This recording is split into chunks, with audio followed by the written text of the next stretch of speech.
After months of waiting and a shitty beta, so much anticipation is built up, and at long last, the new era of Mortal Kombat is upon us.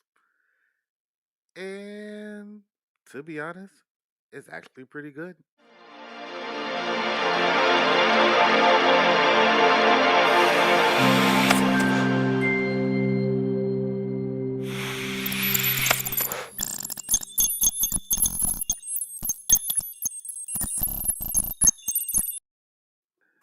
That being said, there are quite a few flaws with this game that we will discuss.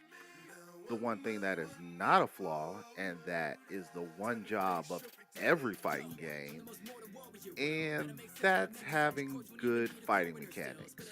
You can tell the fighting mechanics came first, and everything else came second. Whether or not that's a good thing, I'll leave that up to you. Now, let us go over my likes and dislikes that I had with this game. Let's start with the dislikes first. The overall presentation of this game is just so plain.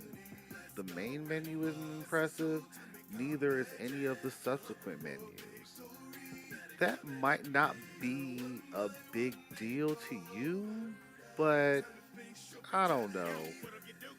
Just looking at the other Mortal Kombat games, they usually take pride in the small things like that.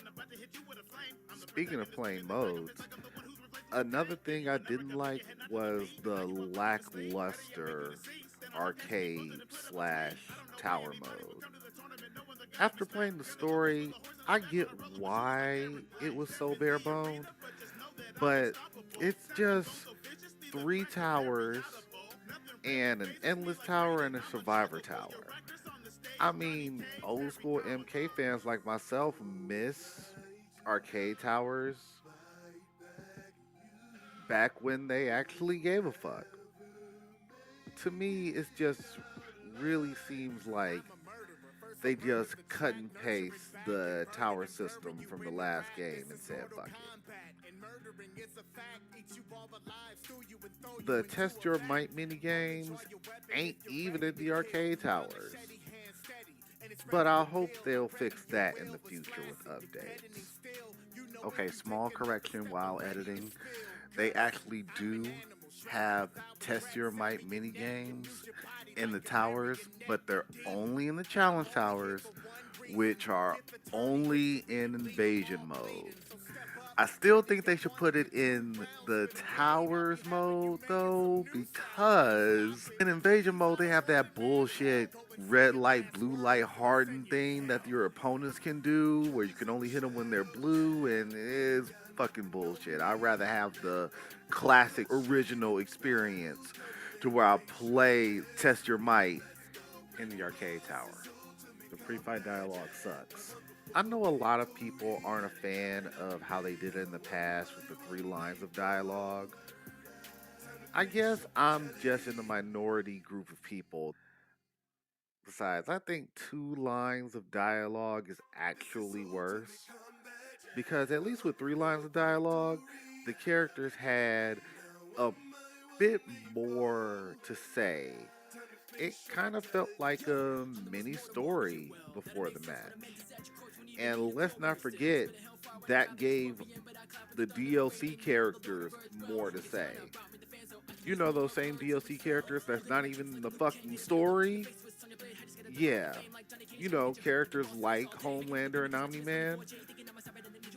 It would give them a little bit more to say. But I guess that's just me.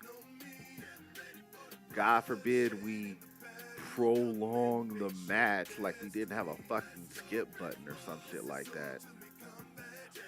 I don't know. People and their gripes, man.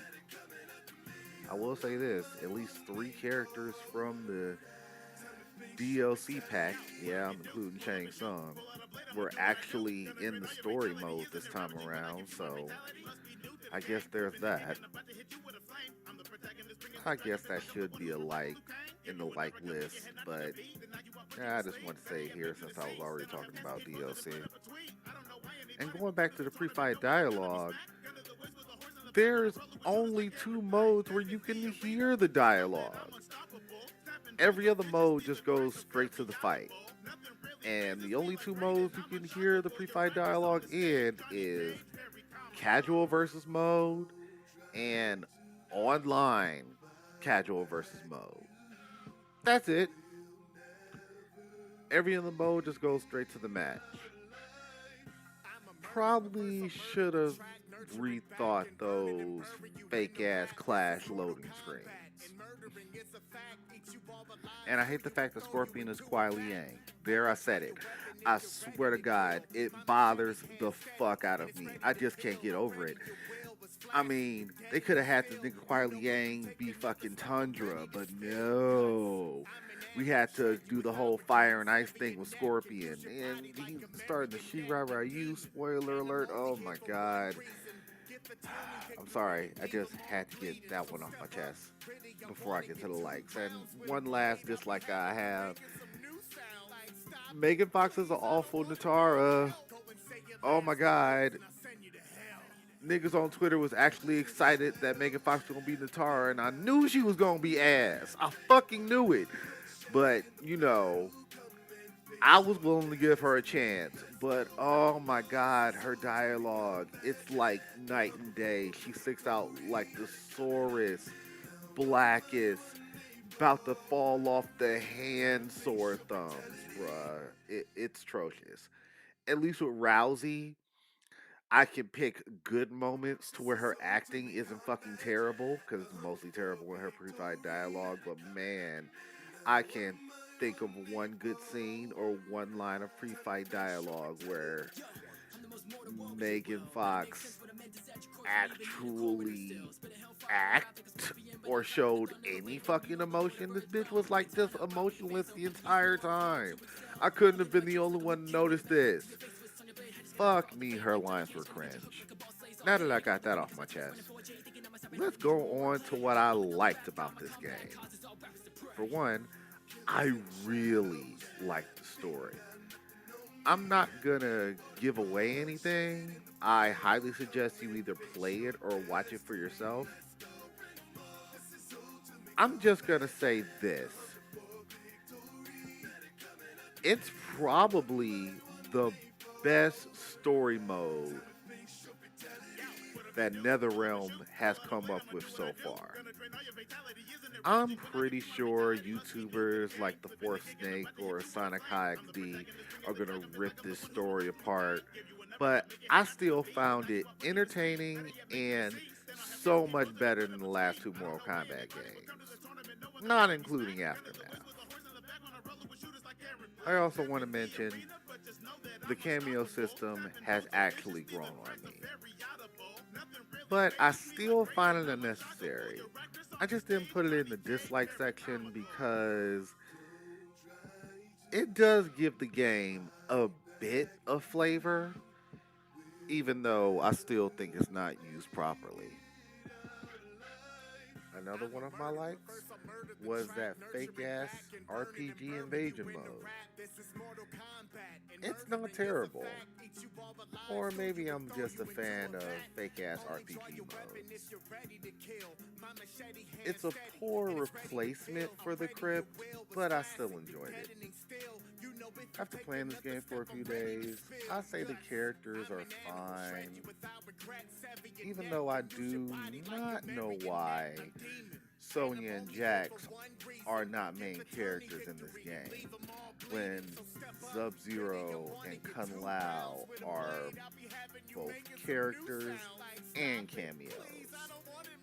Notice I didn't say Scorpion, because I'm sure somebody's gonna say, that's Haso Asashi, not Kuai Liang. That's not the same Scorpion.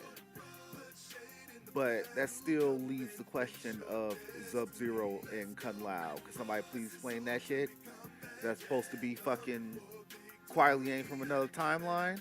Is Kun Lao supposed to be the great Kun Lao? There's really no excuse for that, honestly. With those two characters being in there, that means Hear me out. That means they could have had a cameo character of Jackson Sonya and real characters of Jackson Sonya in the game and in the story. They might fix it with DLC in the future. And notice I didn't say Kano because I really don't give a shit about Kano. Lastly, I have to commend NetherRealm for the special features that you get to unlock in this game. And I'm not gonna say it's a flaw that I don't know if you can buy the special features in DLC, but a lot of the other character unlockables, they feature that as DLC, and you can just unlock them by beating story mode. Honestly, if you too lazy to beat the story mode, that's on you. But I do like the whole background art and special music and character art that you get to unlock in this game. I kind of enjoy little details like that. I still wish they had a better presentation, but I'll take what I can get. As a Mortal Kombat fan, I'm very pleased with that. In conclusion, this game isn't bad. It just could have been better. It could have been one of the best Mortal Kombat game out there if they weren't holding back on the little things. But something tells me that they had a target date, they put their blood, sweat, and tears into the fighting mechanics and the story mode, and made sure at least 99 or 90% of the acting was on point, and kind of ran out of time and just had to slap everything else together. As a fan of Mortal Kombat, I was impressed nonetheless. I'm giving this one a solid B minus recommended. I probably would have given it an A, but as I said, this game seemed rushed out the door to a certain point. Like, they got to a certain point, they were going to create the greatest game, and they just said, we'll just finish it. We got to hit that September 19th or September 14th target date. Hella hot water, we hitting this date. But, on the other hand, they could include everything that is missing in DLC updates. I can just imagine everyone just saying, finish it! And they just rushed it out the fucking door. But seriously, NetherRealm, if you don't include Rick and Morty in Kombat Pack 2, I swear to God, after months of waiting and a shitty beta, so much anticipation is